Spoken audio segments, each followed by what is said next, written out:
The story begins with a young woman named Erin. She appears deeply shaken, her body wounded and bleeding. In desperation, she rushes to a neighbor's house, seeking shelter. But even there, she senses danger.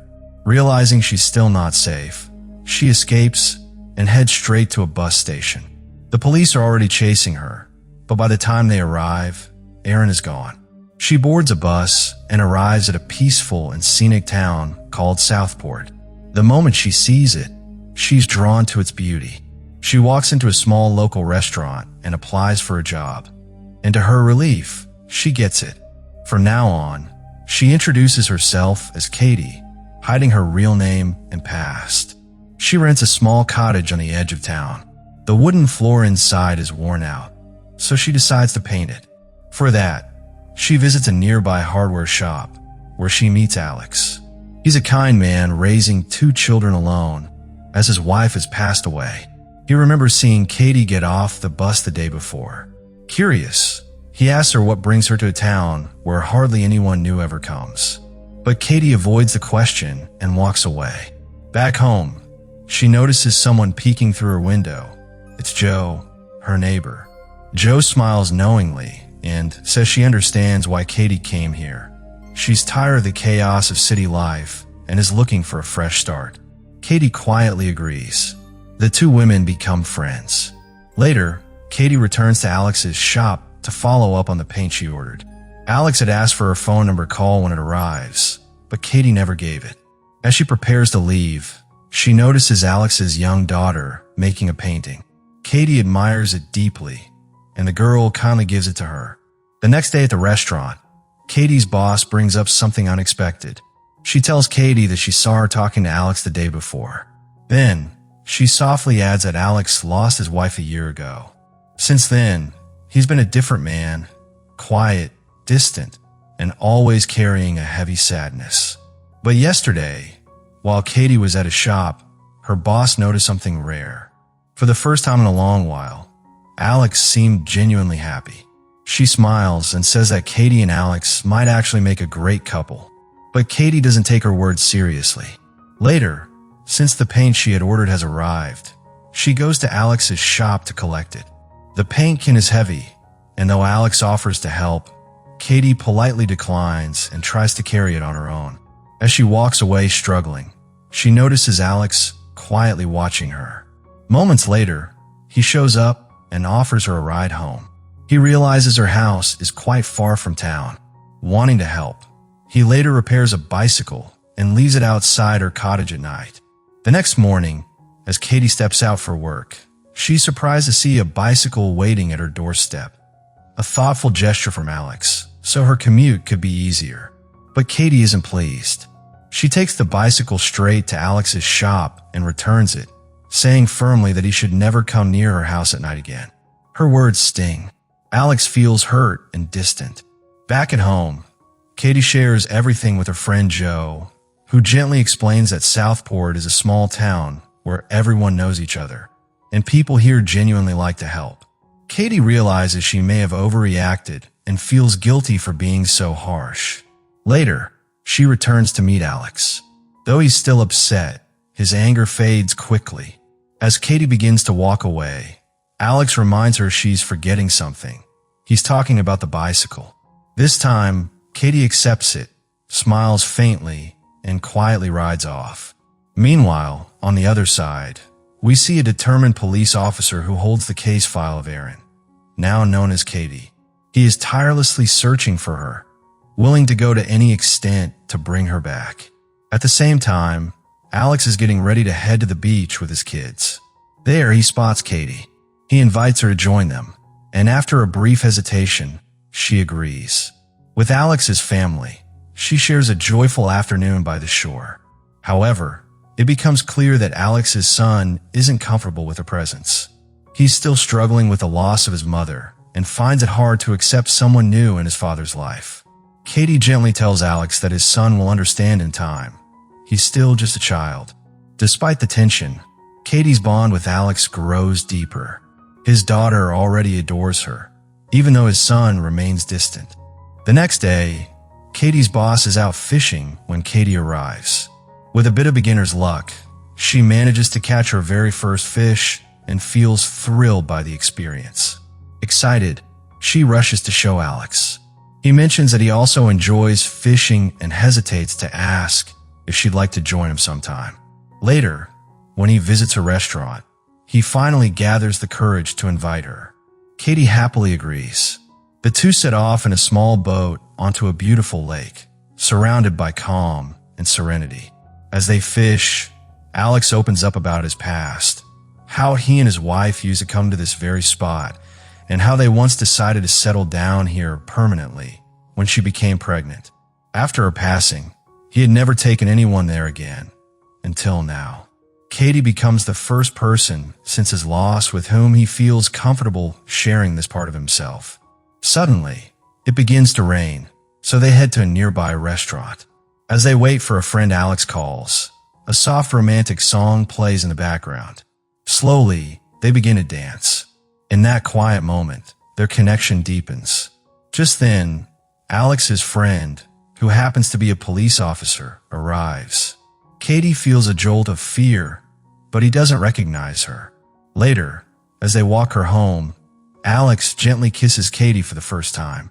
Later that evening, Alex returns home and quietly steps into a room he rarely enters, his late wife's bedroom.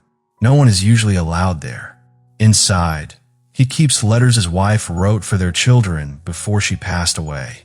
Each letter is meant to be opened at different milestones in their lives. Meanwhile, the police officer handling Katie's case continues his search. He visits the last neighbor Katie went to and asks about Aaron, but the woman denies knowing anything. The officer, however, knows she's hiding the truth. Somewhere else, Katie, still going by her new identity, calls that same neighbor. With peace in her voice, she says she's finally in a beautiful place, more peaceful than anything she's ever known. Soon after, Katie and Alex go on their first real date.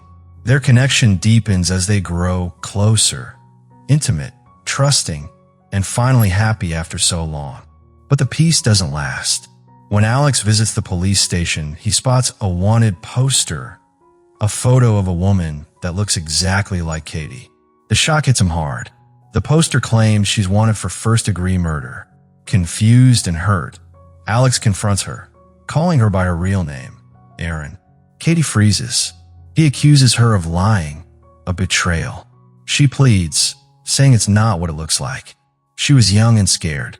She married a man who abused her, physically and emotionally. One day, she finally left him to save herself. At the same time, the truth about the police officer unravels. He's Katie's husband. His obsession with her led him to forge a false wanted poster and send it across departments. His own superior calls him out, saying being her husband doesn't give him the right to abuse his authority. As a result, he's suspended for misconduct and alcohol abuse. Back in Southport, Katie is preparing to leave the town for good, heartbroken. But Alex finds her, begs her to stay, and finally confesses his love. He promises to protect her, no matter what. Moved by his words, Katie chooses to stay. She opens up fully, telling him how her ex-husband was a violent police officer and that she once had to defend herself, stabbing him before running away. Now, with the truth out, she finally finds love, peace, and safety in Alex's arms. Katie's husband is now shown going to the house of her former neighbor, the woman Katie had once called. From there, he obtains the phone number Katie had used to call from the restaurant where she now works. That's how he finally figures out which town she's living in. Meanwhile, we see Katie and Alex growing even closer in love. Alex's family also accepts Katie warmly, though his son still struggles to like her. But there's been progress. At first, he didn't like her at all. Katie's husband finally reaches the town. It's the 4th of July, Independence Day, and the entire town is celebrating. He goes to Alex's shop where only Alex's young daughter is present. Intoxicated and unstable, he tells the girl that he's a police officer, but she doesn't trust him because of his drunken state. He shows her a photo of Katie and asks if she knows her. She senses something's wrong and quickly denies knowing the woman. but her hesitation raises suspicion in his mind. Later, when Alex arrives to pick up his daughter, Katie's husband quietly follows them.